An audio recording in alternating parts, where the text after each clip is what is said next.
Dear students, in this class, now let us discuss an important lemma. The lemma states that let G be a primitive root mod P. G be a primitive root mod P such that G power P minus 1 is in congruence. G power P minus 1 is in congruence 1 mod P square. Then for every alpha greater than or equals to G power phi of P power alpha minus 1. G power phi means an Euler phi function.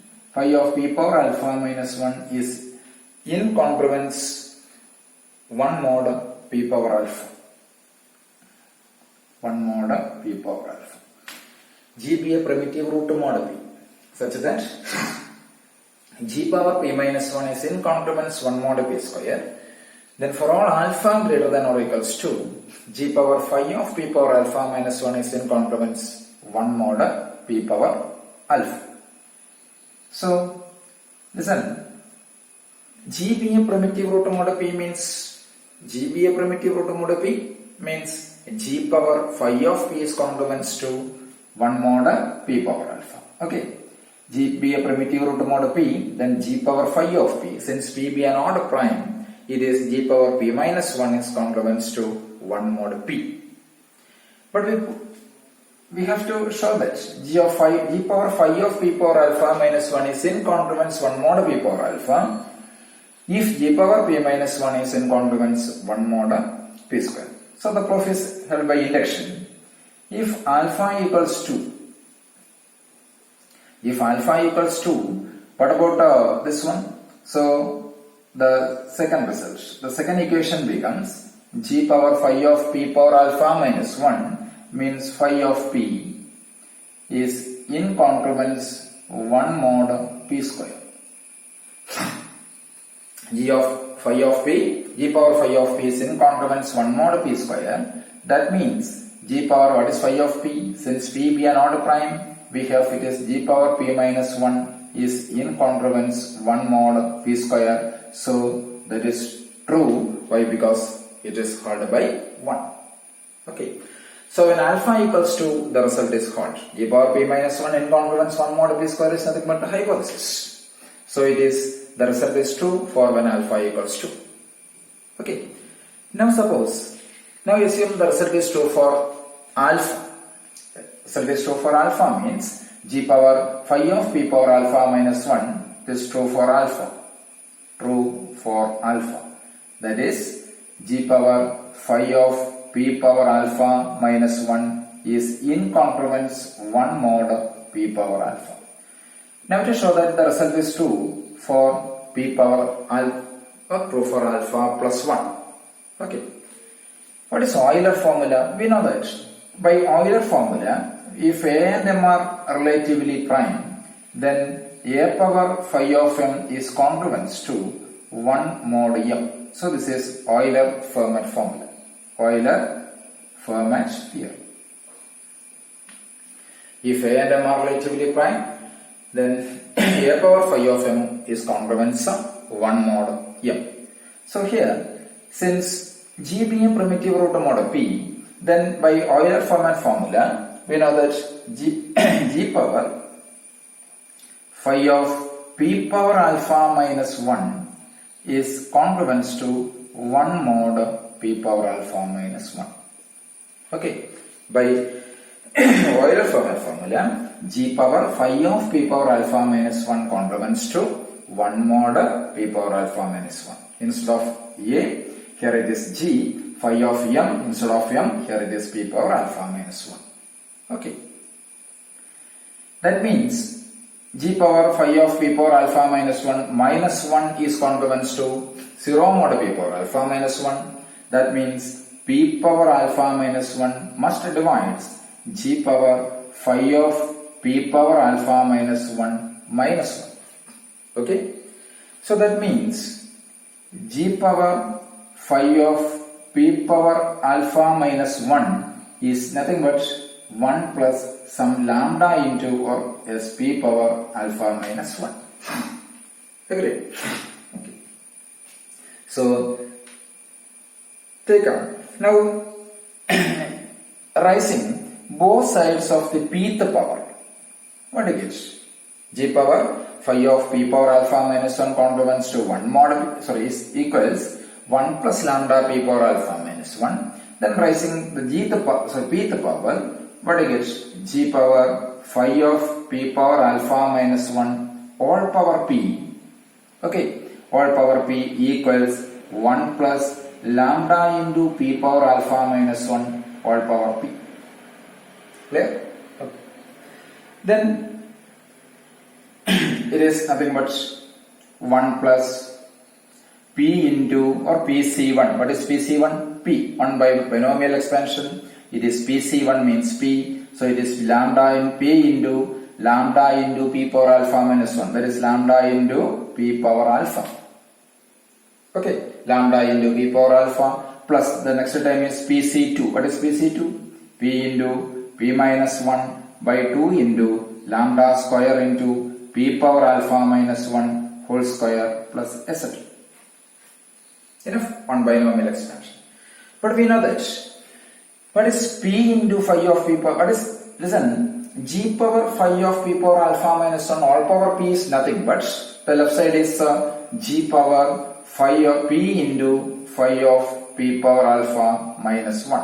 Okay, is equals 1 plus lambda p square plus this one p into p minus 1 by 1 into 2 into lambda square p power alpha minus 1 whole square plus etc. Enough? Okay. But what is p into phi of p power alpha minus 1? That is nothing but p into, what is phi of p power alpha minus 1? Phi of p power alpha minus 1 is p power alpha minus 1 minus p power alpha minus 2. Enough? Okay. Phi of p power n is p power n minus p power n minus 1.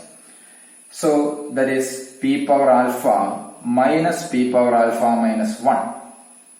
P power alpha minus p power alpha minus 1 is rewrite as it is phi of p power alpha. Okay. Also we know that we have here it is 2 alpha minus 1.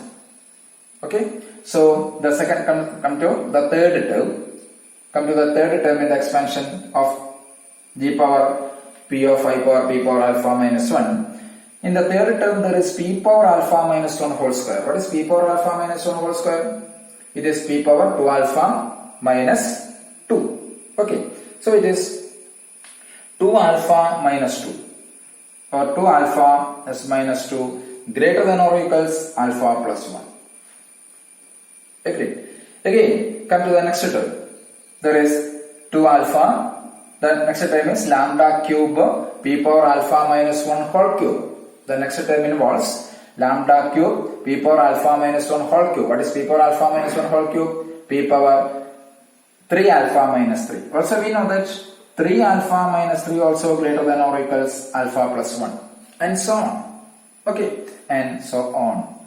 So we know that p power phi of p power alpha minus 1 is p into phi of p power alpha. P into phi of p power alpha minus 1 is nothing but phi of p power alpha. Moreover, 2 alpha minus 2 greater than or equals alpha plus 1. 3 alpha minus 3 greater than or equals alpha plus 1 and so on. Therefore, this result means this one. Phi of g power phi of p power alpha minus 1, this one. G power phi of p power alpha minus 1 equals 1 plus lambda p square plus p minus 1 by 2 lambda square p power alpha minus 1 whole square plus etc. becomes. So it reduces to, come on, it reduces to the result, here the Norton result reduces to p power p into phi of p power alpha minus 1 is nothing but phi of p power alpha. So it is g power phi of p power alpha is congruent to or equals 1 plus lambda k p square. Listen, 1 plus lambda p square, or it is congruence to 1 plus lambda p square. All the other terms except the first term and second involves the term power alpha plus 1. Okay, all the terms except the first and two consist of the terms p power alpha plus 1. So g power phi of p power alpha by using this result congruence to 1 plus lambda p square into mod p power alpha plus 1. Agreed? Okay. That means g power phi of p power alpha is in congruence 1 mod p power alpha plus 1. G power phi of p power alpha is in congruence p power alpha minus 1 where p does not divide lambda. Agree? Listen, we know that g power sp into phi of p power alpha minus 1 is nothing but this one. Also we see that p into phi of p power alpha minus 1 is nothing but phi of p power alpha. Moreover, 2 alpha minus 2 greater than equals alpha plus 1, 3 alpha minus 3 greater than equals alpha plus 1, the next term 4 alpha minus 4 greater than or equals alpha plus 1, and so on. So all the terms except the first and two in this expansion consists of the terms p power alpha plus 1. So the equation which is underlined here, that is reduces to g of phi power p power alpha, g power phi of p power alpha is equals 1 plus lambda p square into mod p power alpha plus 1. That is, it is in congruence 1 mod p power alpha plus 1. Okay, so means the result is true for alpha equals alpha plus 1. Hence, by induction hypothesis, the result is true for every alpha. So this lemma is established here. That is, if g is a primitive root mod p such that g power p minus 1 is in congruence 1 mod p square, then g power phi of p power alpha minus 1 is in congruence to 1 mod p power alpha minus 1 mod p power alpha. Okay. So using this lemma, we try to prove a theorem. That is, the theorem states that if g be a primitive root mod p, then g is also a primitive root mod p power alpha for all alpha greater than or equals 1, such that if and only if g power p minus 1 is in congruence 1 mod p square. So its necessary part is immediate, that is, we already proved. Come to sufficient part. Let g be a primitive root mod p. That is, g be a primitive root mod p means g power p minus 1 is, g power p minus 1 is congruence to 1 mod p, such that g power p minus 1 is in congruence 1 mod p square. This is our hypothesis. Hypothesis of the theorem. Let g be a primitive root mod p such that g power p minus 1 is in congruence 1 mod p square. But g be a primitive root mod p means it is g power phi of p. What is phi of p? P minus 1 is congruence to 1 mod p. This is the meaning. So g power p minus 1 is congruence to 1 mod p such that g power p minus 1 is in congruence 1 mod p square. Then let t be an exponent of g mod p power alpha. That is, let t equals exponent of g mod p power alpha. Let t equals exponent of g mod p power alpha. T equals exponent of g mod p power alpha, then that means g power t is congruence to 1 mod, g power t is congruence to 1 mod p power alpha for all alpha greater than or equals 1. Okay, by that definition. If t be the exponent of g mod p power alpha, then we know that g power t is congruence to 1 mod p power alpha. By definition, for all alpha greater than or equals 1. In particular, if alpha equals 1, what happens here? If alpha equals 1, this should be g power t congruence to 1 mod p. G power t congruence to 1 mod p. Now, since g be a primitive root, but g be a primitive root, we know that g power phi of p is congruent to 1 mod p by this one. Okay, g power p minus 1 means g power phi of p since p is an order prime. So listen, g power t congruent to 1 mod p power alpha, but g power phi of p congruent to, g power t congruent to 1 mod p as well as g power phi of p congruent to 1 mod p. That means g power t, so this reduces to g power t congruent to g power phi of p mod p. Okay, that means this t divides, that means phi of p divides t. Okay, phi of p divides t.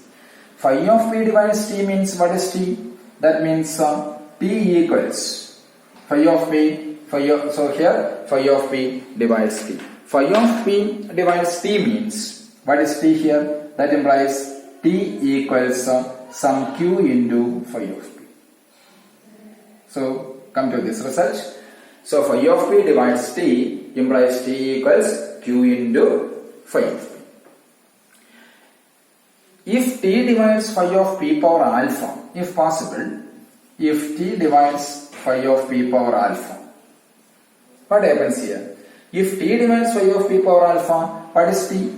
T means q into this one, that is q into phi of p divides phi of p power alpha. Okay, but what is phi of p? Phi of p means p into p, phi of p is p minus 1. So that means q into p minus 1 must divides phi of p power alpha. What is phi of p power alpha? It is p power alpha minus p power alpha minus 1. Okay, because phi of, we know that, yes, phi of p power alpha equals p power alpha minus p power alpha minus 1. So that is p power alpha minus 1 take outside. It is p power alpha minus 1 into. So that means q divides q into p minus 1. That is q into p minus 1 must divides, if you take p power alpha minus 1 outside from here, it is p power alpha minus 1 into p minus 1. Okay, so q into p minus 1 must divides p power alpha minus 1 into p minus 1. So from here, that means q must divides p power alpha minus 1. Q divides p power alpha minus 1. Okay, q divides p power alpha minus 1. That implies suppose q divides p power beta, where this beta less than or equals alpha minus 1. Okay, q divides p power alpha minus 1. That means q divides p power beta. That means beta less than or equals alpha minus 1. Okay, therefore, what is t? Therefore, t equals, what is t? T equals q into phi of p. Great. T equals q into phi of p. So t equals p power beta into phi of p. Okay. T equals p power beta into phi of p. Clear? Okay. That means t equals p power beta into what is phi of p? Phi of p is p minus 1. Okay. So t equals p power beta into phi minus 1. Now we prove if we prove beta equals alpha minus 1, so the result holds in the base of the previous lemma. So we prove that beta equals alpha minus 1. If possible, beta less than alpha minus 1. What happens? If possible, beta less than alpha minus 1. Beta less than alpha minus 1 means beta less than or equals alpha minus 2. Okay, beta less than or equals alpha minus 2. And so t equals p power, so and t equals, what is t? P power beta into p minus 1. It divides p power alpha minus 2 into, yes, p power alpha minus 2 into p minus 1. Okay. If beta less than or equals alpha minus 2, then t equals p power beta into p power beta into p minus 1. Since beta less than or equals alpha minus 2, that means t, so it divides p power alpha minus 2 into p minus 1. What is p power alpha minus 2 into p minus 1? Means p power beta into p minus 1. P power beta into p minus 1 divides p power alpha minus 2 into p minus 1 means it is p power alpha minus 2 into p minus 1 is it is phi of p power alpha minus 1. Okay. P power alpha minus 2 into p minus 1 is p power alpha minus 2 into p. What is this one? This is actually p power alpha minus 1 minus p power alpha minus 2. That is, it is phi of p power alpha minus 1. So p power beta into p minus 1 divides phi of p power alpha minus 1. That means t divides, what is this one? P power beta into p minus 1. That is t. So it is t divides phi of p power alpha minus 1. T divides phi of p power alpha minus 1. That means phi of t divides phi of p power alpha minus 1. That means, come on, yes, t divides phi of p power alpha minus 1. That means phi of p power alpha minus 1 equals some k into t. Okay, k into t. But what is g power t?